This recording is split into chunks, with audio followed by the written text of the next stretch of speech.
દાહોદ તાલુકાના દાહોદ જિલ્લામાં તમામ સરકારી જમીનો જે આદિવાસી લોકો વર્ષોથી રહી રહ્યા છે તેમાં સરકાર હવે લોકોને નોટિસ આપી ખાલી કરાવે છે।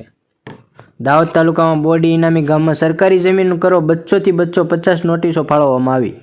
તલાટી મામલતદાર દ્વારા હવે બોરડીના બીમાં નથી પણ દરેક ગામોમાં કાયદો લાગુ કરે છે।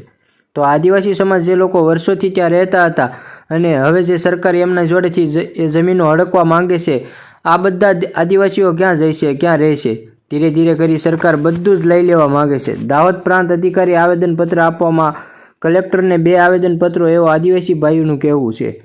અમે ક્યાં જઈશું અને ચોમાસામાં કેવી રીતના રહીશું? ગાય ભેંસ નાના છોકરા લઈને ક્યાં જઈશું? 7 દિવસમાં અંદર ખાલી કરવાનું કહે છે। રિપોર્ટર સુનિલ ભુરિયા, દાહોદ, ડેલી સંદેશ ટીવી ન્યૂઝ। બોરડીની વાત કરો છો પણ હું આખા દાહોદ જિલ્લાની વાત કરું છું। ટીવાડામાં પણ એમને મકાનો ને એવું દુકાનો તોડવામાં આવ્યા છે। ખરોડમાં પણ નોટિસો આપવામાં આવી છે।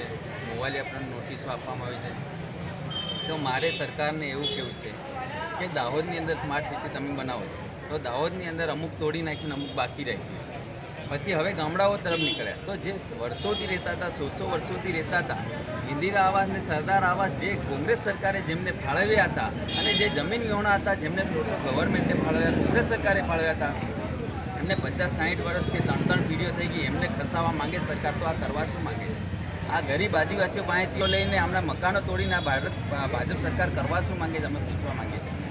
સ્માર્ટ સિટી તમે દાહોદમાં કરતા હતા કે રોડની બાજુમાં બાંધકામ કરવું છે કે ઓટલા તોડીએ કે એના માળિયા તોડીએ, ત્યાં તોડતા એ બંધ કરીને હવે તમે ગામડાઓ તરફ પહોંચી ગયા। આદિવાસીઓને ઘર બાર વગરના કરી દેવા માંગો છો, એટલે કરવા શું માંગો છો? જંગલો પણ તમે લઈ લીધા, હવે ઘરો વિહોણા કરવા માંગો છો। સ્કૂલો તમે 6000 પ્રાથમિક શાળાઓ બંધ કરી દીધી।